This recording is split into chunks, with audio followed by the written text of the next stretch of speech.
Tayo po'y mananalangin.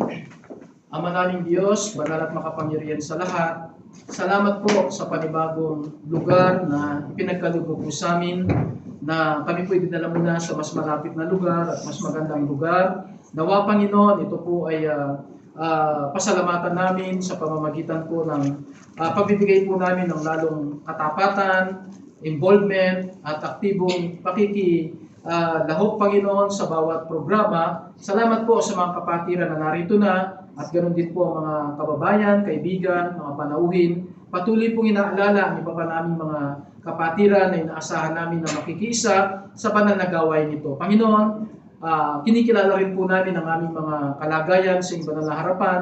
Kami po ay may mga pagkukulang, pagkakasalang nagawa sa iyo sa loob ng isang linggo. Kami po iyong patawarin, linisin sa pamamagitan ng makapangyarihang dugo ng Panginoong Jesucristo, upang kami po'y maging banal at karapat-dapat na humarap sa iyo at magbigay ng karapat-dapat na pagsamba sa iyong dakilang pangalan. Patnubayan mo po kami ng iyong makapangyarihang Espiritu.